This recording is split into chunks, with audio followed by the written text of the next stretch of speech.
आधी रात का समय होता है। एक गरीब घर में एक दर्जी भाभी साड़ियों को कैंची से काट रही होती है। भाभी मुझे तो डर लग रहा है। मैं तो कहती हूँ कि ऐसा काम ही मत करो जिससे हमें सुनने को मिले। तुम लोग डर क्यों रहे हो? अरे परेशान होने की जरूरत नहीं है, कुछ नहीं होगा। माँ जी कुछ नहीं कहेंगी।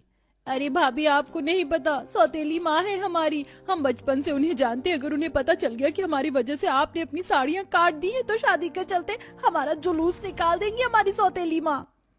अरे देखो ये मेरी साड़ियाँ हैं, अगर मैं इन्हें काट भी दूंगी तो उनके ऊपर क्या फर्क पड़ेगा? आखिर साड़ियाँ तो मेरी ही हैं। इन साड़ियों को काटने का भुगतान तो हमें ही करना पड़ेगा भाभी। पता है बचपन से ही हमारी सौतेली माँ हमारे साथ कैसा सुलूक करती आई है। आप जानती नहीं हो अभी उन्हें।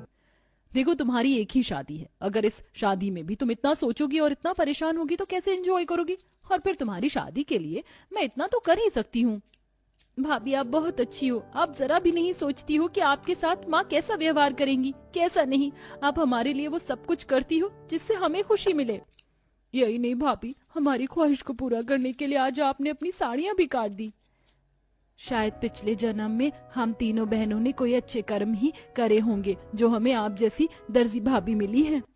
ऐसा क्यों कहती हो? आखिर भाभी तो माँ समान ही होती है। तुम मेरे लिए बहुत मायने रखती हो। भले ही तुम मेरी सौतेली नंद हो, लेकिन तुम बहुत अच्छी हो, इसलिए मेरा ये सब करने का फर्ज बनता है। इतना कहकर सौम्या अपना लहंगा उठाती है और उस पर भी कैंची चलाना शुरू कर देती है। ये देखते ही तीनों नंद की आंखों में आंसू भर आते हैं और वो कहती है, भाभी जी आपने हमारा ब्राइडल लहंगा बनाने के लिए अपने लहंगे पर कैंची चला दी।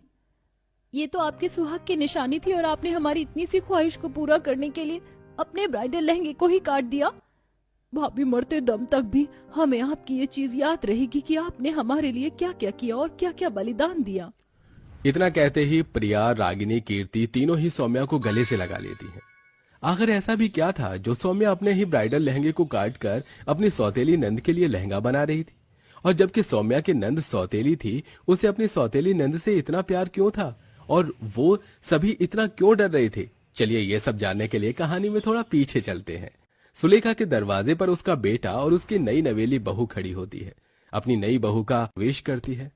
आ जाओ बहू, इस घर में तुम्हारा स्वागत है। बहुत सुंदर लग रही हो। भगवान तुम्हारी खूबसूरती को ऐसे ही बनाए रखे।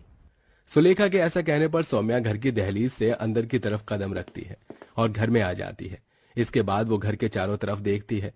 वो देखती है कि घर भी मामूली सा है और घर के अंदर सामान भी कुछ ही है। घर की हालत गरीबों की दुर्दशा दर्शा रही थी। लगता है मेरा ससुराल कुछ ज्यादा ही गरीब है। वैसे तो मुझे ये बात पता थी, लेकिन इतना ज्यादा गरीब होगा ये मुझे नहीं पता था। बहू क्या सोच रही हो? किसी चीज की कोई परेशानी लग रही हो तो मुझे बता देना। नहीं माँ जी, किसी चीज की कमी नहीं है। सौम्या के इतना कहते ही सुलेखा चिल्लाकर अपनी तीनों बेटियों को कहने लगती है, तुम तीनों यहाँ मुंह क्या देख रही हो? अरे तुम्हारी भाभी आई हैं घर में पहली बार। जाओ इनके